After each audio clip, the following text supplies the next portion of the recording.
Jadi pertama itu kita harus pikirkan customer itu memiliki problem. Oke, memiliki problem terus apa yang dia lakukan gitu kan. Nah, journey-nya kita petakan nih. Bagaimana caranya dia mencari solusi sampai ketemu kita, sampai ngobrol sama kita, sampai percaya sama kita, sampai bayar. Intinya kan gitu kan.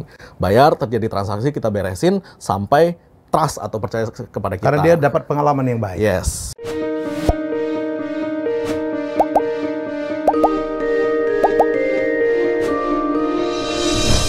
Hai, salam sukses dari saya. Kita akan membahas tentang arti sebuah kesuksesan. Jadi ini adalah playlist spesial kita, pemburu cuan kita. Jadi ini keren ya. Jadi saya menampilkan anak-anak muda yang punya ide-ide bisnis yang sudah jalan, menjadi inspirasi, dan diharapkan ini menjadi apa ya? Menjadi contoh bagi kita. Jadi kalau kita mau berusaha, ya itu apapun bisa kita lakukan. Tamu saya kali ini, saya terpukau gitu melihat proposalnya karena bisnisnya betul-betul dipersiapkan ya, dipersiapkan untuk memberikan pelayanan yang terbaik dan dalam bidang otomotif ya. Ini tamu saya adalah namanya susah banget. Siapa? Lunglung. Lunglung Pak, nama YouTube-nya Pak. Oh, nama YouTube-nya. Yes, ya. Nama asli kamu lebih susah lagi kan? Nama aslinya lebih susah lagi. Siapa? Tain Vincent Elika, yes. Masya Allah. Orang mana sih kamu? Semarang Pak. Semarang. Ya. Kenapa bapakmu seruat itu ngasih nama? Kayaknya ibu yang kasih namanya. Kalau bapak mah simpel-simpel aja katanya. Ibu Bang Ruat? Enggak, ibu kan waktu itu dia kepengennya punya anak pakai bahasa Inggris semua, jadi ya dikasih nama bahasa Inggris. Di bahasa Inggris pun saya jarang menemukan nama Tain. Makanya. Saya pikir Tain nama. Saya pikir orang Vietnam kamu. Bukan Pak, asli Indonesia Jawa. Udah casingnya Vietnam. Siap. Oke, jadi bisnismu dokter mobil. Dokter mobil Pak, siap. Wow, jadi ini apa? Bengkel sebenarnya ya? Yes, dokter mobil itu frontline kita lah ya. Kita bilangnya kita frontline kita untuk B2C-nya itu memang berupa bengkel otomotif roda 4. Roda 4? Yes, khusus roda 4. Di apa? Tune up? Kita fokus ke tune up, engine tune up, AC sama performance sih Pak. Jadi, performance? Yes, jadi kita main itu dari 2014 akhir kita buka itu sampai sekarang dagangannya nggak berubah, itu aja memang gitu loh. 22 cabang? 22 cabang hari ini Pak. Yep. Masya Allah. Dalam berapa tahun nih? 2014 akhir kita buka. 2014 akhir? Yes. 2014 sekarang, udah 8 tahun ya? Ya, betul Pak. Dan ini akan expand? Akan expand lagi, karena kan kita terhambat pandemi ya 2 tahun ya gitu kan. Begitu pandemi 2 tahun, kita ngerem untuk ekspansi, karena kan kita yang penting keuangan perusahaan bagus supaya bisa bayar gajian dan THR gitu kan. Dan habis itu begitu ini tahun ini kelihatan pandemi udah mau bagus, cuman kan ada perang lagi gitu kan. Jadi kan harga-harga kan jadi fluktuatif banget. Cuman memang planning kita nanti di bulan 6 sampai akhir tahun depan kita akan penambahan kira-kira minimal 12 cabang. 12 cabang? 12 sampai akhir tahun depan, yes. Jadi menjadi berarti 35 sekitar. 35. Iya, 35. Begitu udah dapat setelahnya, udah gampang ya bikin cabang-cabang baru. Iya Pak. Jadi dulu ketika kita awal mulai itu kan kita mulai dari bangkrut ya. Saya dari bangkrut modal dengkul. Kelihatan ya kan? muka lu bangkrut. Iya, makanya udah pernah gitu. Tapi sekarang sukses. Oke, terus? Jadi kan kita modal dengkul, nggak punya apa-apa, kita buka. Waktu itu saya masih jadi mekanik sendiri, saya masih jadi sales sendiri gitu kan. Terus kita bikin, yang penting tuh kan dulu itu kan kita tidak berpikir mau buka bengkel ya. Kita berpikir mau membuka sebuah bisnis ya. Jadi kan kita memerlukan pengetahuan tentang alur prosesnya, customer experience-nya ya kan. Kemudian jalur pembayarannya, kemudian pajaknya gimana. Nah, itu setelah itu udah jadi semua, kita bakukan dalam bentuk ISO. Jadi kita satu-satunya. Perusahaan jadi udah ISO nih? Sudah, untuk bengkelnya kita sudah ISO Pak, gitu loh. Jadi untuk bengkelnya kita sudah ISO, karena satu-satunya di Indonesia yang ISO ya cuman kita doang gitu loh. Serius jadi ya? Serius Pak. Gitu. Karena kamu seorang akademis juga ya? Iya. Sekolahan, jadi sekolahnya nggak main-main. Robotik loh ya. Tapi sebelum kita ungkap, sekarang udah sukses lah ya? Amin Pak. Amin. Ya. Apa arti kesuksesan untuk seorang Lunglung? Arti sukses bagi saya itu sebenarnya lebih ke semua karyawan saya itu berkecukupan, mereka bisa sekolahkan anaknya bisa, mau tabungan haji juga bisa, mau bangun rumah bisa gitu loh. Teknisi saya yang paling lama ikut sama saya hari ini rumahnya sudah 2 Pak. Wih. Jadi ya emang mereka kita kasih edukasi juga tentang financial literacy, ya seenggaknya cukup lah gitu loh, untuk beli 1-2 rumah mah bisa lah gitu loh. Udah naik haji juga? Orang tuanya sudah, dianya belum. Jadi satu-satu dia naik haji kan, maksud saya lebih ke situ Pak. Kalau misalkan cuma duit, jujur aja ngomong ya, bagi Bapak dan bagi saya, kita cari duit mah gampang Pak, serius deh Pak. Ya oh kan? ya? Nggak susah lah gitu loh. Nggak cuman untuk semua orang loh. ketika kita ngomong makna sukses ya bagi saya yaitu ketika semua karyawan-karyawan saya bisa berkecukupan, tidak lebih, dan bahkan anak-anaknya bisa sekolah, dan ya bagaimana caranya saya bisa memanusiakan mereka gitu loh. Berapa karyawan punya sekarang? 360, Pak. 360. Yang backbone banget siapa? Ada berapa orang? Yang backbone semuanya sih, Pak. Karena di front itu semua dari frontline sampai back office. Jadi memang di frontline kan satu cabang kita cabangnya lean ya, benar-benar lean ya, karena saya memakai konsep lean operations. Jadi satu cabang itu 7 sampai 12 orang tergantung omset. Nah, 7 sampai 12 orang itu mereka semua ya tiap hari buka bengkelnya dan kita shift-shiftan, dan itu semua bergantung dari kan marketing yang narikin traffic ya kan, customer service yang mendirect trafficnya, kemudian sampai di bengkel di-closing kan oleh si CS bengkelnya, admin bengkelnya, dan dikerjakan oleh teknisi. Jadi semuanya berkesinambungan, Pak. Jadi nggak ada yang bilang siapa penting siapa nggak, karena memang nggak ada satu aja kita pusing gitu loh memang gitu loh. Jadi kalau back office kan lebih ke supporting ya, kayak misalkan logistik, accounting, finance, kemudian HRD-nya, dan digital marketingnya kan di back office semua. Oke. Jadi kita emang udah kita pisah-pisahin satu-satu. Kalau nggak pusing nanti Pak kita, Pak. Oh, jadi karyawan itu penting banget untuk seorang lungung ya? Penting, Pak. Karena kan ini bidang pelayanan. Betul sekali, Pak. Bengkel itu kan pelayanan. Kalau Betul orang nggak sekali, happy Pak. dan pelayanan, they never come back ya. Selesai, betul sekali, Pak. Jadi every business we're in people's business ya. Jadi saya percaya bahwa SDM merupakan aset terbesar sebuah perusahaan. Bukan produk, bukan siapa ownernya sebenarnya. Produk ya sekedar produk gitu loh kan. Cuman kalau people-nya nggak dididik dengan benar, nggak memiliki mental attitude yang benar untuk melayani dan serving the customer, itu akan bonyok itu, Pak. Bener-bener bonyok kemana-mana itu nanti itu. Maka sekarang kita nyebutnya human capital. Yes. Bahwa orang itu adalah modalnya perusahaan. Betul. Seberapa serius Lulung untuk menggarap meningkatkan pelayanan atau skill dari karyawan? Oke, di perusahaan kita sendiri kita punya satu perusahaan lagi yang namanya Domo Academy. Domo Academy? Yes, jadi Dokter Mobil Academy. Memang Academy itu tadinya kita memang khususkan untuk internal aja. Kayak misalkan semua karyawan yang masuk itu ada trainingnya, ada training modulnya, ada kurikulumnya juga. Kita ada kurikulum untuk naik tingkat, kayak misalkan supervisor berbeda sendiri kurikulumnya. Terus kemudian dari supervisor mau naik manager seperti apa. Terus nanti staff per different division itu juga beda-beda gitu loh. Karena di Indonesia jujur ngomongnya standarisasi ilmu pengetahuan ketika lulus dari kuliah itu kacau. Kayak misalkan hari ini kita cari S1 nih untuk accounting aja. Ternyata 7 dari 10 tidak mengerti apa itu Excel. Pakai Microsoft Excel aja nggak bisa gitu. Makanya kita mau menstandarisasi itu semua untuk yang masuk ke tempat kita. Sehingga kita bikin akademi ini, semua kurikulumnya kita lengkapin. Kemudian dari tenaga pengajarnya juga kadang-kadang masih saya yang ngajar. Karena kalau ngajar itu kalau nggak ada soul-nya, susah Pak gitu loh untuk menyeimbangkan sebuah value itu susah. Jadi makanya kadang-kadang kita masih in charge di situ untuk ngajar juga, jadi tenaga pengajarnya. Nah, dari situ baru kita bisa standarisasi yang namanya apa itu service excellence, terus apa itu visi dan misi perusahaan. Bahkan pertanyaan yang sama juga saya tanyakan ke semua karyawan saya ketika mereka baru masuk. Apa makna sukses Anda? Gitu loh. Jadi setiap orang itu bekerja buat apa sih gitu loh. Setiap hari capek-capek, banting tulang gitu kan. Mereka harus mencari itu sendiri gitu loh. Dan itu menjadi sebuah mandatori ketika mereka masuk ke dokter mobil, itu kurikulum mandatorinya salah satunya gitu loh. Jadi ada makna sukses, angka cukup, kemudian angka cukup. Angka cukup apa juga disebut angka cukup? Gaji? Angka cukup bukan gaji, Pak. Angka cukup itu udah pasti. Kenapa kok kita mencari angka cukup sebenarnya? Angka cukup itu kan ada yang namanya sandang pangan papan lah ya. Terus kemudian angka cukup bagi yang didefinisikan oleh negara kan masuknya ke UMR kan. Berapa banyak baju, berapa banyak makan, apa segala macam itu kan terdefinisikan di situ semua. Nah, angka cukup bagi mereka itu ketika saya tanya itu ternyata bermacam-macam gitu loh. Cukup itu maksudnya ya kebutuhan sehari-hari cukup, sandang, pangan, papan, internet, dan kemudian sekolah, itu semua tercukupi dan sebenarnya itu tidak mahal. Karena ketika mereka semua merasa tercukupi, sisanya adalah rasa syukur. Nah, itu yang kita cari gitu loh. Kalau Anda bekerja Anda tidak bisa bersyukur, ngapain gitu kan? Nggak akan bagus lah gitu loh hasilnya. Makanya kenapa angka cukup pun kita tanya gitu loh. Ini saya dengarnya religius banget tuh.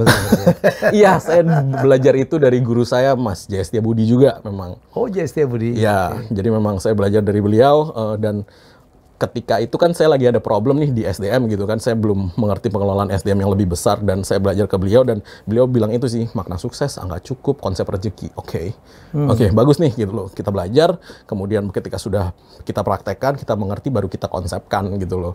Dan itu cukup efektif Pak untuk menyamakan value ya. Jadi maksudnya menyamakan value diri antara semua karyawan itu cukup efektif sekali gitu loh. Tadi nyebut mana rezeki apa lagi?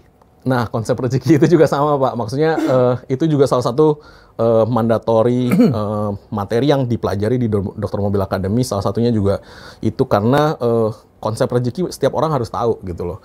Rezeki yang bukan milikmu ketika Anda makan akan Anda muntahkan berlipat-lipat kali nantinya.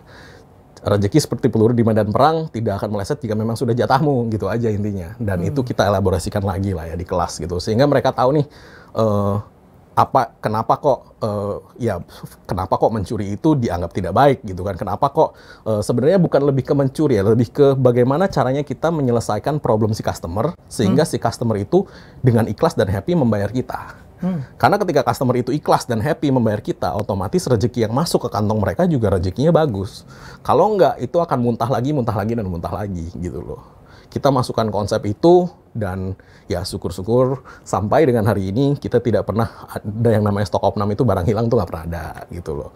Itu ya luar biasa. Dengan segitu banyak cabang. Gitu. Agamanya lu apa sih? Saya Taois Pak, lebih ke kelenteng sembayang. Ya betul Pak.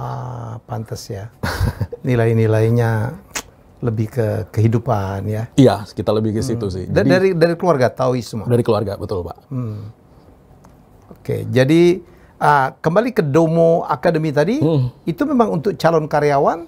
Calon karyawan dulunya kita bikin begitu. Nah, sekarang? Belakangan banyak diminta untuk bikin kelas gitu loh. Jadi kita ada kelas kayak public speaking, terus kita ada kelas kayak bisnis sistemasi, kita ada beberapa klien minta corporate coaching juga gitu loh. Oh, nerima dari luar juga? Iya, jadinya terima dari luar. Jadi kayak teman-teman kita, boleh dong sini dong, bantuin dong, kita ada problem ini gitu loh.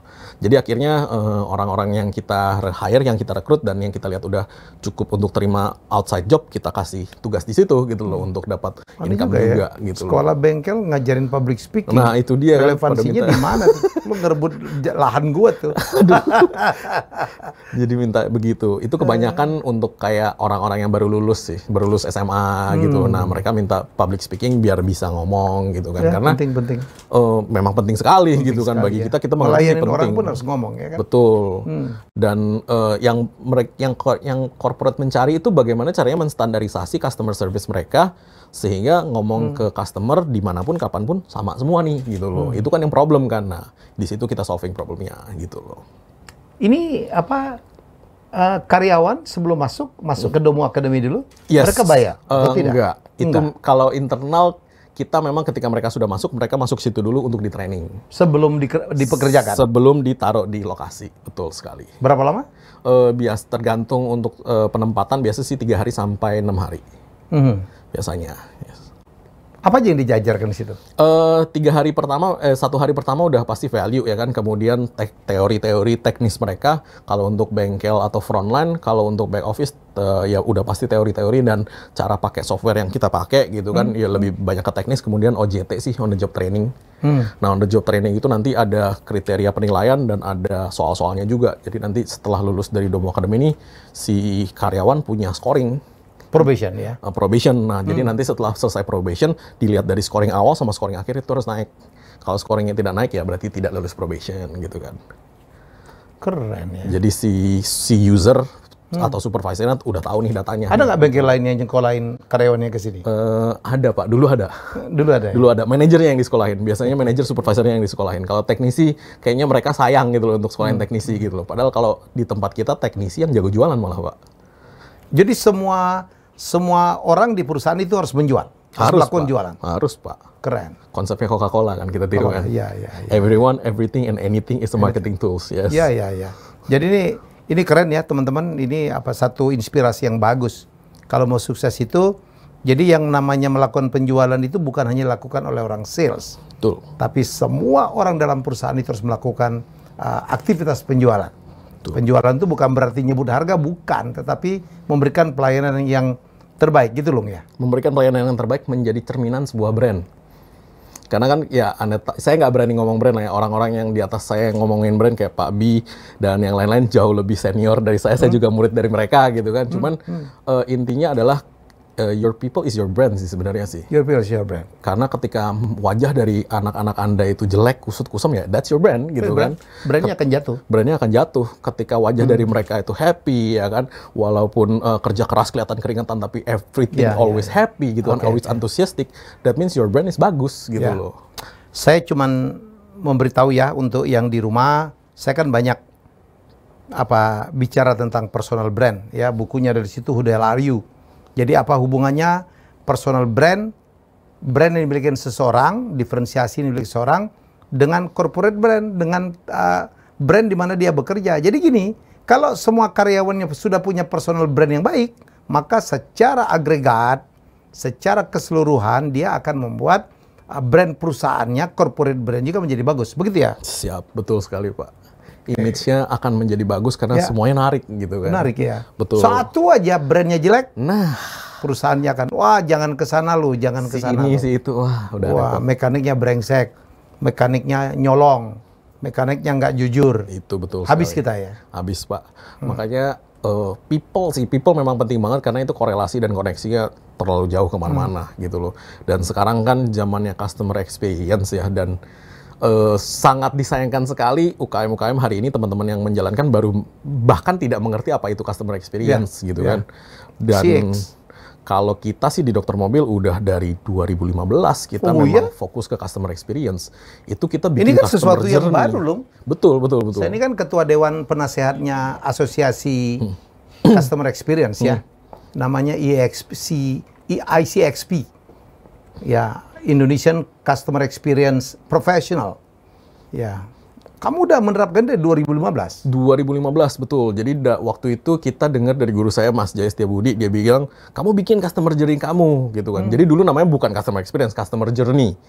Jadi pertama itu kita harus pikirkan customer itu memiliki problem. Oke, memiliki problem, terus apa yang dia lakukan, gitu kan. Nah, journey-nya kita petakan nih. Bagaimana caranya dia mencari solusi, sampai ketemu kita, sampai ngobrol sama kita, sampai percaya sama kita, sampai bayar. Intinya kan gitu kan.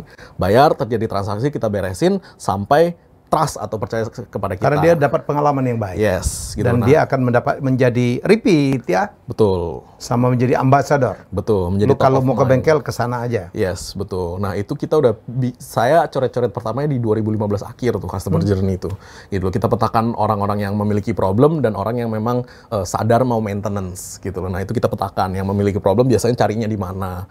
Mau maintenance itu biasanya ngapain gitu kan. Jadi itu kita petakan satu-satu, terus ketemunya di mana nih? Dulu kan cuman ada Facebook ya, YouTube juga baru kan itu kan. Karena kan internet Indonesia belum terlalu bagus gitu loh. Nah, dari situ tuh kita petakan tuh, oke, yang lihat iklan, dia lihat iklan apa, terus kenapa kok dia mau ke sini, problemnya apa. Nah, itu kita petakan semua tuh.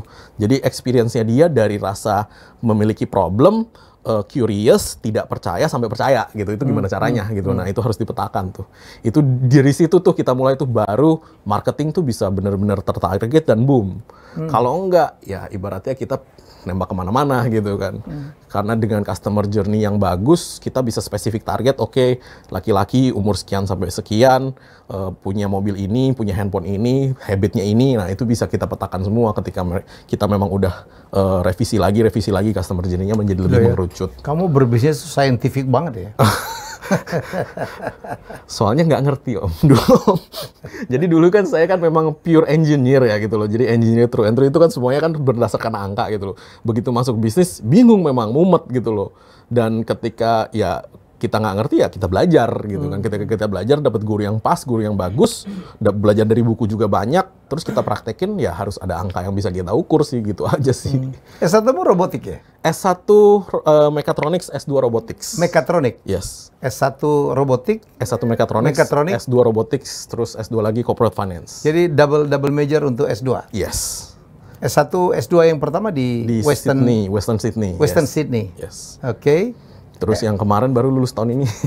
Dari Harvard? Dari Harvard, yes. Belajar apa? corporate finance. Kenapa belajar corporate finance? Karena the big blueprint-nya of dokter mobil adalah menjadi chain bengkel nomor 1 di ASEAN. Jadi kita targetnya. Jadi mau nggak mau tahun ini kita akan menggandeng investor besar yang strategic investor besar yang ingin menjadi bagian dari kita gitu. Dan hari itu saya ingat banget kenapa saya sampai mau sekolah lagi, karena hari itu saya ngobrol dengan salah satu, saya sebut merek nggak apa-apa ya. Saya sebut salah satu orang dari NH Korindo gitu. Nah, itu orang Koreanya bener yang datang, yang ngobrol sama kita, dia interested dan dia minta data nih. Bahasanya nggak ada satupun yang saya ngerti gitu kan, karena saya bukan orang finance gitu kan. Saya ngerti accounting, cuman saya nggak ngerti finance gitu. Nah, dari situ saya merasa, wah ilmunya kurang nih, merasa masih bego nih. Nah, ketika saya merasa masih bego, saya happy banget gitu loh. Oke nih, belajar nih gitu kan. Belajar, saya cari. Ternyata kalau hanya sekedar kursus ya, kayak workshop 3 hari, 1 minggu, nggak bakal bisa gitu loh. Karena ini udah ceritanya udah dalam banget gitu kan. Jadi ya udah mau nggak mau, pas kena COVID kan, agak slow down semua, dan di sana mereka nggak mandatori untuk 6 bulan. Biasanya kan kalau S2 kan mandatori tuh 6 bulan tuh harus di sana tuh 1 semester tuh gitu kan. Nah itu mereka nggak mandatori lagi, jadi 100% bisa online. Nah 100% online saya daftar gitu loh. Harvard lo nggak main-main. Ketika daftar ya itu 2 tahun sekolah, setengah mati juga sekolahnya, susahnya minta ampun. Karena kan saya dari orang engineering, semua ilmunya ilmu pasti nih, kalau ngitung harus pas. Kalau ilmu finance kan menghayal. Kita memproyeksikan gitu kan dengan margin of error begini. Cuman ya syukur-syukur untung bisa gitu loh. Kalau nggak bisa, wah gawat deh. Tapi finance kan ngitung juga. Ngitung, tetapi tidak ada angka pasti kalau di finance. Mereka kan proyeksi gitu. Disitulah susahnya gitu. Karena kan kalau saya dari engineer nih, engineer kan harus pasti. Accounting kan juga harus pasti. Makanya saya belajar accounting cepet. Begitu belajar finance, mumet gitu. Karena tidak ada yang pasti gitu loh.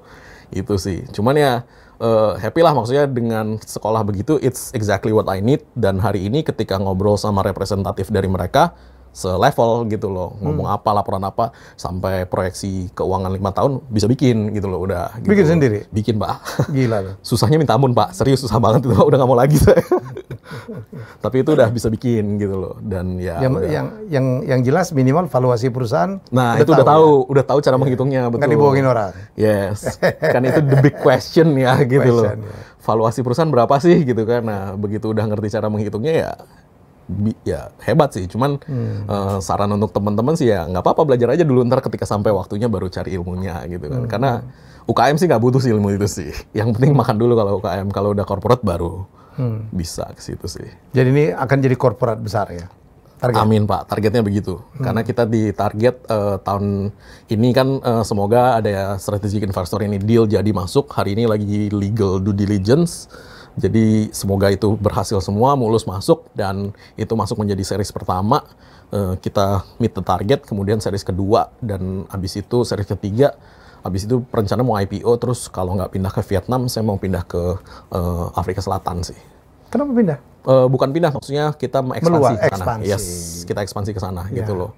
Karena kita maunya jadi putra-putri Indonesia yang bisa ekspansi ke luar negeri sehingga membawa uang dari mereka masuk ke Indonesia gitu loh. Kalau enggak kan sayang Pak, kita terus yang uangnya dikeluarin gitu kan, sekali-sekali kita balas sedikit gitu kan. Gitu loh, cita-cita besar sih itu sih. Karena sekarang dulu, 22, nanti target untuk Indonesia tahun berapa gitu? Target berapa? End of next year menjadi 35, kemudian sebelum tengah 2025 kita target 100 cabang. Di seluruh Indonesia? Di seluruh Indonesia. Sekarang udah di mana aja? Lampung, Jabodetabek, Bandung, Cirebon, Solo, Surabaya, Makassar, sama Malang. Control? How you control? Sistem Pak, sistem dari sistem kita kan udah cukup komprehensif ya, maksudnya dari sistem POS, kemudian sistem KPI monitoring, kemudian sistem controlling, terus complaint monitoring, itu semua udah memang kita lakukan dan sudah masuk ke sistem HR dan marketing. Jadi kalau dari marketing nih orang kan lebih banyak nih, orang marketing itu kan ketika ditarget kan mereka targetnya pasti kan engagement ya, atau berapa banyak orang yang lihat iklan. Kalau kita nggak, targetnya tetap acquisition cost. Jadi satu orang itu berapa harganya untuk mengakuisisi si customer. Target kita itu tuh. Jadi di kita susah banget. Jadi KPI ya? Yes, KPI-nya. Jadi setiap karyawan ditarget setiap karyawan ditarget dan target departemen besarnya ada gitu loh. Ya. Jadi target departemen besarnya adalah keeping the acquisition cost within the parameter gitu loh. Maksudnya ketika kita mendatangkan sebuah customer nih, misalnya satu orang customer ke bengkel, harganya tuh berapa? Nah itu nggak boleh lebih dari berapa, itu ada KPI-nya. Harga apanya nih? Harga untuk mendatangkan orang itu. Oh, jadi dari cost-nya, cost-nya, jadi dari kayak misalkan content production, dari iklan, dari segala macam, itu kita langsung kita hitung, kita kalkulasi. Jadi mereka bisa tahu itu per 3 jam. Jadi per 3 jam kita update memang datanya yang datang ke bengkel berapa, transaksinya berapa, itu nanti kita tahu nih, jadi acquisition cost per orangnya, customer-nya itu berapa. Sekarang berapa Lung standarnya? Standar saya di bawah 20.000 Pak. Di bawah 20.000. Di atas itu udah pemborosan? Di atas itu kita harus evaluasi salahnya di mana. Gitu loh. Karena kan ketika dievaluasi kan kita tinggal bedah lagi nih, apakah mahal di iklan, apakah keywordnya salah, apakah salah ngiklan gitu kan. Ya adalah ya itu. Ini nggak termasuk gaji karyawan tersebut ya? Tidak termasuk gaji karyawan. Jadi efisien banget ya? Ada ukurannya, ada standar? Ada standarnya. Karena balik lagi, saya sendiri juga bukan digital marketing background kan. Ketika masuk digital marketing background, ketika mau distandarisasi, kita harus memiliki angka yang jelas nih gitu loh. KPI-nya apa? Saya nggak mau dan nggak suka ketika datang konsultan marketing, dia bilang, oh ya pokoknya ya saya sih ambilnya awareness lah, apalah yang something abstrak ya, gitu loh, something abstrak gitu loh. Saya nggak mau ya, gitu loh. Nah maunya ya kita ngerucutin nih, oke, acquisition cost. Saya mau tahu satu orang yang datang ke bengkel saya berapa gitu loh. Caranya gimana ya kita hitung satu-satu gitu loh. Makanya kan kita hitung satu-satu parameternya kita masukin gitu loh. Karena kalau enggak nanti kasihan salah siapa nanti ujung-ujungnya kan. Yang datang berapa orang urusannya marketing. Basket size urusan tim sales gitu loh, tim sales lokal. Customer satisfaction atau customer satisfaction index atau complaint rate itu urusan teknisi kan gitu kan. Ini akibat bosnya belajar finance ya. Jadi semuanya dihitung. Kalau enggak, waduh, gawat. Jadi kayak misalkan customer komplain nih, oke, komplainnya tentang apa? Nanti ada angkanya tuh, major, minor, terus berapa? Nanti itu mempengaruhi customer satisfaction index cabang itu. Nah, kalau customer satisfaction index cabang itu jelek, pengaruh ke kenaikan gaji nih. Nah, peninjauan kenaikan gaji udah pasti banyak ceritanya nih gitu loh. Ini kenapa, itu kenapa, udah pasti banyak yang ditanya tuh sama HRD tuh gitu loh. Semua dibikin begitu? Dibikin begitu Pak, sampai begitu Pak. Kalau enggak tidak merasa bertanggung jawab Pak mereka Pak. Enggak capek loh ngawasin gitu? Ngawasinnya by system semua? Iya udah jalan Pak. Jadi udah ada HRD sekarang, udah ada itu, jadi mereka yang kontrol semua gitu loh. Kalau kita kan meeting kan controlling meeting mingguan ya gitu loh. Jadi kita controlling by data aja, meeting mingguan ya biasanya sih problem itu aja sih sebenarnya sih gitu loh. Kalau dari sisi karyawannya sendiri kan yang penting adequate training, adequate on the job training ya kan, dan ada mentornya yang ngajarin juga di situ gitu kan. Yang penting itu sih, ketika itu terpenuhi semua harusnya sudah oke sih. Gitu. Lung, apa faktor suksesmu sebenarnya? Aduh, gawat. Oke, kalau zaman sekarang ya, karena digitalisasi ya, pinter aja nggak cukup. Rajin aja nggak cukup juga gitu loh. Jadi harus pinter, rajin, pantang menyerah dan tidak putus asa. Karena ketika orang lain bilang enak ya sekarang, iya enak sekarang. Mereka tidak melihat dulu kita membuatnya seperti apa gitu loh. Ketika kita buat itu nggak ada libur ya, 7 hari seminggu. Jam 8 pagi bengkel udah buka, dan bengkel selesai kita masih hitung semua dan berusaha membuat sistem sampai jam 12 malam gitu loh. Dan itu kita lakukan 2-3 tahun gitu loh, di awal-awal buka bisnis sampai bener-bener keukur gitu kan.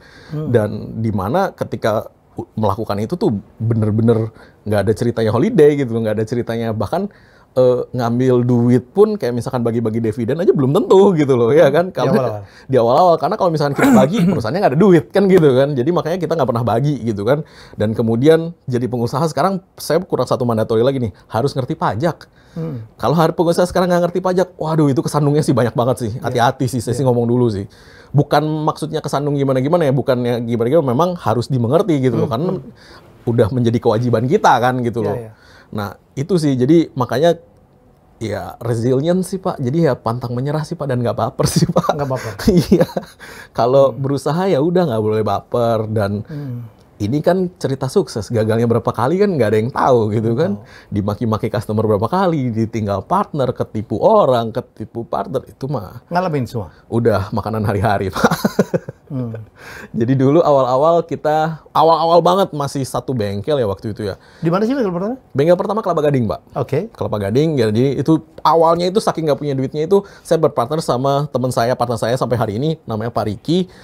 Dia minjemin lapak depannya dia karena dia sudah punya bengkel aksesoris. Nah ceritanya dia punya konsep dokter mobil. Baru hari itu baru konsep gitu loh. Oke, dokter mobil nih gitu loh. Ya udah kita bikin gitu kan. Baru kita segmentasi nih, kita mau kerjain apa nih gitu kan. Segmennya apa nih gitu loh. Karena harus spesifik gitu kan.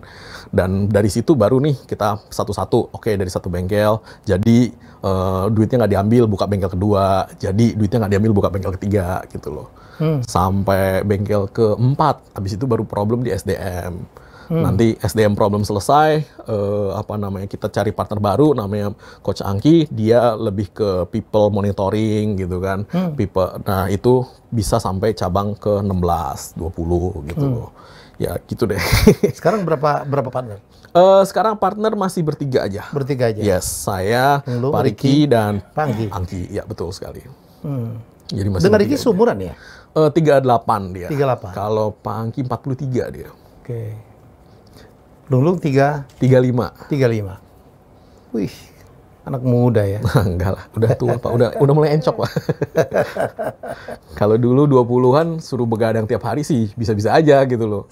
Sekarang ya masuk angin kerokan. Jadi kalau di kita bertiga entrepreneur itu KPI-nya kerokan. Kerokan. Seberapa banyak kita kerokan dalam sebulan, nah disitulah Anda kerja keras gitu loh. Luar biasa. Keren. Oke, dulu katanya sebelum masuk ke otomotif sempat terantuk-antuk juga ya? Sempat gagal? Iya, biasalah Pak. Jadi dulu ceritanya abis sekolah dari Australia, itu kan banyak tawaran masuk kan. Karena kan kalau di engineering itu, di dunia engineering itu, apalagi kalau Anda lulusnya summa cum laude ya, itu udahlah nggak usah cari kerja, yang nawarin tuh dateng gitu kan. Lulus summa cum laude? Iya, saya summa cum laude. Waktu itu lulus 3,96. Wow. Jadi almost perfect. Almost perfect, masih kalah sama teman saya, 3,98 dia. Jadi ketika lulus itu kan kita kan pakai tesis ya. Jadi kan kita lulusnya setara S2 waktu itu kan. Jadi kita pakai tesis dan voucher itu udah datang gitu, ditawarin kanan kiri. Cuman emang pada dasarnya nggak mau kemana-mana, maunya balik ke Indonesia ya kita balik gitu kan. Terus kerja tambang lah di situ 5 tahun. Sendiri? Enggak, kita kerja sama orang 5 tahun untuk tahu lah ya dunianya gitu kan. Tambang apa? Saya waktu itu divisinya tambang mangan Halmahera Utara waktu itu saya Indonesia Timur. Nah itu kerja 5 tahun, udah cukup bosen, selesai keluar gitu kan. Terus kita bukalah ceritanya dunia tambang sendiri gitu kan. Kita ke Lombok waktu itu jadi pengepul emas waktu itu. Jadi tergolong ilegal waktu itu. Jadi kita stop semua, berhenti di situ dan karena nggak lanjut ya duitnya habis gitu loh di situ. Duitnya habis sampai 0 deh pokoknya deh. Dan habis itu ya baru balik Jakarta gitu kan. Balik Jakarta duit habis ya itu teleponin semua temen. Teleponin semua teman gitu kan, tanya gitu kan ada kerjaan apa gitu kan kita kerjain dulu sampai ketemu Riki lah, dia bilang nih gua ada lapak nih, yuk kita kerjain yuk gitu loh. Yuk gitu kan, baru kita kerjain sampai hari ini gitu loh. Gila, S2 pengepul tambang ilegal. Biasa, waktu itu masih yang luar biasa lah. Umur 25, darahnya masih panas itu. Darahnya masih panas. Masih panas itu. Sekarang udah mulai dinginan? Udah Pak, saya semuanya legal-legal aja sesuai pajak ya kan. Kita cari yang anteng aja Pak. Keren. Kalau enggak waduh gawat. Dan akhirnya berkembang tidak hanya servis ya bengkelnya? Yes, betul. Jual produk juga? Jual produk, kemudian sebenarnya sih ketika kita belajar tentang corporate kan ada holding company, ada frontline company, dan ada supporting company kan gitu kan. Dan ya Dokter Mobil salah satu frontline company kita gitu loh. Yang supporting company ada lagi yang jualan produk juga, di mana produk itu penunjang penunjang offline kita dan kita juga jual online gitu kan. Jadi ya benar sih kata orang kalau bisnis harus fokus, benar sih. Kalau bisnisnya terlalu begini kemana-mana namanya investor bukan businessman gitu kan. CEO harus fokus, investor tidak boleh fokus. Lunglung CEO ya? Saya hari ini posisinya COO Pak. COO? COO, betul, operation saya. CEO-nya ada lagi orang lain. Hari ini dijabat Pak Angki masih. Pak Angki? Yes. Oke. Jadi saya masih COO. Shareholders juga? Shareholders juga, betul. Siapa yang majority? Saya dan Riki berdua. Majority. Oh ini salah satu produknya? Yes, betul. Jadi kita ada... Nanti lebih gede dari sini penghasilannya. Apa nih loh. Magneto itu Pak, itu untuk Magneto. yes, ditempel di filter oli sebenarnya untuk nge-grab gram-gram yang rusak ya, kayak gram-gram dari mesin. Jadi itu kan di oli biar itu kan biasanya ada yang ini ya, partikel-partikel kecil betul, gini. partikel kecil besi Dan itu akan nanti mengganggu si kinerja mesin, nanti lecet-lecet. kinerja mesin. Betul. Nah, Jadi tempelin begini, di filternya itu akan nempel di filter cepet banget loh. sehingga filternya yang dibuang. Iya. Itu magnetnya khusus Pak. Kita bikin moldingnya dan kita cetak sendiri tuh. Jadi magnetnya emang asli kenceng banget. Itu ditempelin ke handphone mati langsung. Oh ya? Iya, tempelin ke laptop. Waktu itu laptop anak magang mati Iya, langsung. kita lihat ya. Sekejap. Itu kan detik loh. Iya. Emang kuat sekali magnetnya. Jadi itu yang ditempel di filter oli, ketika ganti oli filternya buang. Jadi Ini gramnya banyak lakunya. lumayan Pak, banyak sekali Pak. Magneto. Yes. Jodohnya filter oli. Yes. Keren bahasa luar negeri, bawahnya bahasa Indonesia. Kan kita harus cinta Indonesia. Soalnya kalau belajar branding, bahasanya kalau bahasa luar negeri nggak nyantol Pak di orang Indonesia Pak. Nyantolnya hanya 15% Pak. Gitu loh. Berapa tuh retailnya? Retailnya 550.000. Garansinya seumur hidup karena magnet kan nggak mungkin rusak ya. Untungnya gede banget tuh. Nah, itu kan kita bagi-bagi di tengah jalannya ke karyawan ya kan supaya Gua akuntan juga jadi gitu gue yoi. Yang mahal inovasinya ya. Kalau di kita Idenya yang mahal ya. proporsi terbesar malah di komisi, Pak. Jadi kita menjual produk supaya sales-sales kita dan teknisi kita itu terima komisinya cukup gede, gitu loh. At the end of the day, biar mereka itu dapat take home pay itu besar, gitu loh. Dibuang berapa komisi total? Almost 40%. Oke, normal. Yes, almost That's 40%. normal. Ini apa lagi nih? Itu buffer, itu Domo buffer, yes. Domo dokter mobil ya. Yes. Buffer. Domo buffer senyaman mobil Eropa. Wah, kalau gua mobil Korea tersinggung gua. Sekarang mobil Korea keren loh. Oh iya, keren-keren banget. Salah satu guru saya dari Hyundai soalnya. Iya. Guru otomotif. Makanya dia nggak bisa bantah, Jar. Iya. Ini apa dia alat apa? Ini untuk dipasang di per supaya ketika dia kena lubang atau kena polisi tidur itu tidak mentok pernya. Jadi supaya mobil tidak limbung. Apa ini shock juga absorber gitu? yes, cuman ini bentuknya add-on. Jadi di per kita kasih karetnya ini supaya ketika per itu bergerak dia ada peredamnya di karetnya. Oh. Jadi tidak limbung dan ketika kena polisi tidur atau lubang di dalam lebih nggak berasa gitu loh. Dan ini juga garansinya seumur hidup. Udah dipaten juga? Paten Indonesia sudah. Sudah. Ini barangkali akan menjadi apa additional revenue yang nggak main-main ya? Iya betul. Daripada hanya sekedar servis ya? Betul. Nah, problem di orang Indonesia adalah karena kan sekarang makin melek belanja online ya. Nah, ketika makin melek belanja online itu tergantung harga produk yang Anda jual. Kalau di bawah 100.000 sampai 150.000, that's fine. Orang nggak terlalu pusing gitu kan. Ketika Anda sudah jual yang harganya 300.000 ke atas, Anda membutuhkan sebuah tempat atau tempat offline di mana produk ini bisa dipertanggungjawabkan. Kalau nggak ada, biasanya lakunya susah. Kalau ada nih tempat-tempat offline-nya, makanya kenapa Tokopedia aja kan menghajar offline juga kan gitu loh. Dan O2O? O2O, betul. Online to O2O-nya offline harus ya? digabungkan. Kalau enggak, tidak memiliki kredibilitas di mata customer. Karena customer sekarang Indonesia Timur makin banyak. Kenapa? Internetnya makin bagus di sana. Karena kalau dulu kan orang belum terlalu banyak ya literasi untuk online gitu kan. Orang ngasal aja. Sekarang mereka benar-benar ngecek gitu. Ini yang jual siapa, tokonya di mana, ada nggak tokonya beneran di Jakarta gitu. Dicek semua sama mereka gitu loh. Customer journey-nya. Nah makanya kalau O2O-nya digabungkan, produk apapun akan lebih cepat laku ya daripada hanya jualan online Jadi doang. mereka ngelihat online, tapi ngebelinya, masangnya tetap offline. Itu 30% sampai 40% customer yes. Cuman untuk yang belum ada cabang akan menjadi lebih percaya ketika mereka beli. Gitu loh. Jadi mereka beli tuh tanpa ragu-ragu gitu loh ibaratnya. Kalau produk ini tuh bagus. Karena bagi mereka sekarang bukan keamanan transaksi ya. Produknya ini bagus apa enggak. Iya. Kalau keamanan transaksi kan semua marketplace provide itu Ya gitu karena kan. online itu kan begitu. Kadang-kadang yang kita pesan itu tidak seperti yang kita bayangkan. Yes. Begitu datang, kok begini nih? Gitu. Yes. Nah, itu kan yang marketplace belum bisa menggaransi ini. Nah, kita menggaransi di situ. Kalau kita menggaransi keamanan transaksi, jangan. Kita kalah lawan marketplace. Makanya kan USP-nya kita geser nih dari customer journey itu nih. Problemnya dia adalah, ini produk beneran nggak sih gitu loh, sesuai dengan yang diharapkan. Nah, dengan adanya offline-nya, itu bisa dipertanggungjawabkan gitu loh. Jadi mereka lebih suka sebenarnya. Dan ini dijualnya online dan offline? Online dan offline. Udah punya berapa SKU?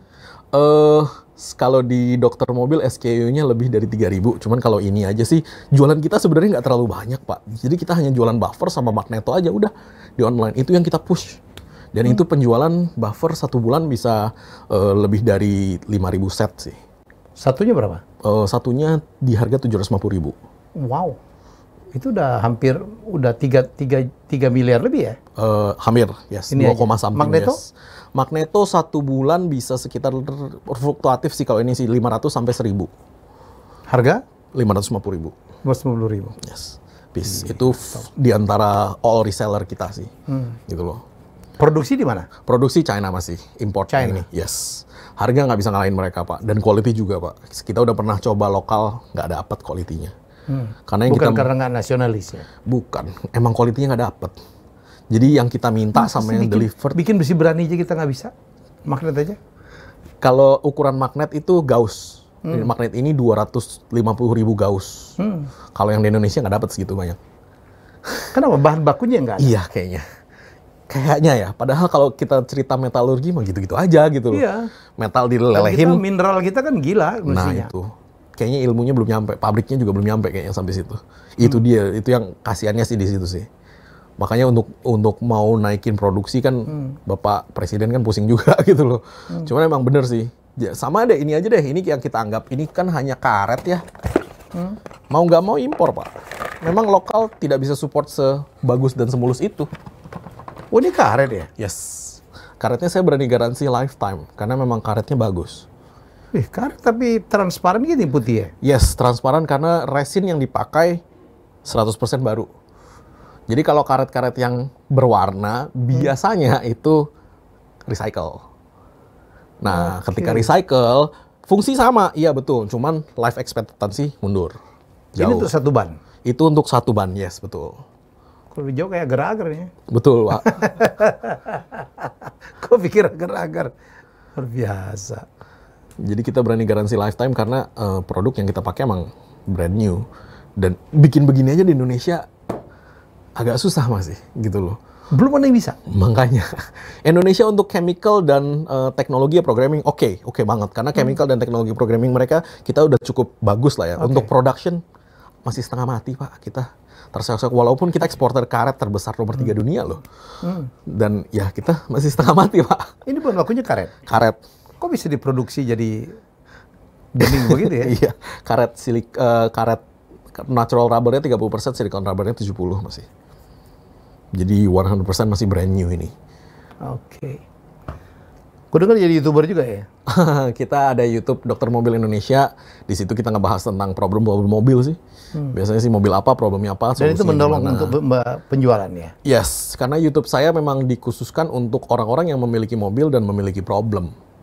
Nah, dari mobil dan problem itulah yang biasanya kita tahu ini buying customer kan, gitu loh. Dan customer juga merasa tertolong karena memang kita solve the problem beneran gitu kan. Dan this is a product to solve specific problem gitu Dan kan. menambah lagi customer experience. Ya? Yes, betul. Jadi customer online itu kan sekarang kan pinter ya nge-search apa segala macam gitu loh. Dia search tuh 360 udah. Jadi dari YouTube, TikTok, Facebook, website, marketplace dicekin semua sama dia. Ini mendingan dibuat sendiri aja ya? Nah, Apa aja YouTube? YouTube kita TikTok? bikin sendiri, IG ada, Facebook ada, TikTok ada juga. Dan bahkan apa Lagi namanya? rame di TikTok sekarang ya? Betul. Sekarang kita lagi pusing bikin konten yang 3 menit, 2 menit, 1 menit. Nah, itu Tantangannya. lagi laku betul sekali. Dan TikTok Live. TikTok Live dan TikTok udah bisa jualan loh sekarang. Iya. Dan Paling rame sekarang. rame Pak, rame sekali karena semua orang buka TikTok hari ini. Dan kalau saya brandingnya memang di YouTube karena saya ngomong lebih serius, lebih panjang gitu kan. Kalau saya suruh di TikTok nggak masuk, makanya kita pakai talent gitu loh. Oke, terima kasih Lung. Jadi teman-teman, hari ini saya minta kita belajar ya. Makanya begitu saya ngelihat Lung ngirim saya video dan memperkenalkan diri, minta diundang di Hilmiah Bicara. Wah, saya pikir ini keren. Ada bisnis yang betul-betul dipersiapkan, dijalankan secara saintifik ya, penuh dengan kajian akademisi, presisi gitu ya. Jadi dan itu yang kita percaya betul karena ini di-create dari awal dan ini akan berkembang luar biasa. Target dia akan menjadi mungkin terbesar di Asia Tenggara ya, Bengkel? Semoga Dunia. Pak. Asia Tenggara dulu ya. Asia Tenggara dulu. Ya, tidak ada yang tidak mungkin ya. Dan makna sukses untuk Lung Lung itu adalah bagaimana dia bisa mensejahterakan karyawannya ya, untuk dia sebagai karyawan. Jadi sekarang saya menantang Anda untuk menuliskan apa arti kesuksesan untuk teman-teman semua. Kirim, tulis di komentar, dan yang terbaik akan mendapatkan voucher dari kami yang giveaway Rp300.000 dari kami. Kita akan pilih nanti ya. Jadi terima kasih sudah bersama saya hampir lebih dari 40 menit. Semoga episode kali ini dengan tamu saya yang sangat istimewa ini menarik dan memberi inspirasi bahwa ternyata asal kita tekuni, asal kita siapkan, ya insya Allah kita akan mendapatkan satu kesuksesan. Lu bilang nyari uang itu nggak gampang, nggak sulit ya, nggak sulit dia bilang. Asal tahu caranya, betul Lung ya? Betul. Asal tahu caranya dan mau kerja keras. Saya pikir iya ya. Ya saya punya bos dulu Lung. Siap. Partner saya, seorang yang nggak sekolahan, cuman sukses banget. Saya dulu pernah jadi presiden dari broker propertinya dia.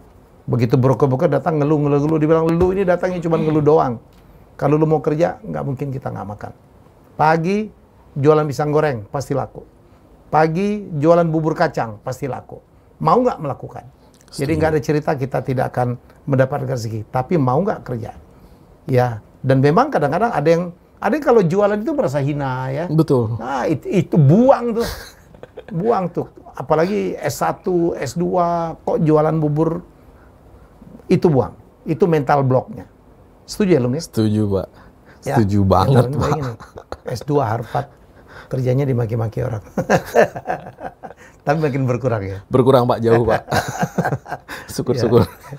Lung, closing statement dong? Siap. Bagi teman-teman yang ingin berusaha ya, nggak akan gampang sih. Maksudnya this step will be really really hard. Yes. Tapi kalau memang Anda jiwanya di situ sih, sebaiknya Anda lakukan, karena kalau nggak Anda akan bertanya-tanya terus sampai Anda mati gitu loh. Mendingan lo lakukan apapun itu, walaupun sedikit, kecil, besar, it's good, it's beautiful gitu kan, dan you will die a happy man kan gitu kan. Setuju banget saya. Jadi jangan menunda mimpi ya. Kadang-kadang ada orang, nanti aja, nanti aja, nanti aja setelah lulus, nanti aja setelah nikah, nanti aja setelah punya anak, nanti, dan mimpinya tidak pernah dieksekusi. Itulah yang di masa tuanya. Nanti di masa tuanya, wih coba dulu kalau saya lakukan, coba dulu kalau saya lakukan, coba dulu saya lakukan. Ini pilihan, mau mencoba atau menjadi orang yang menyesal.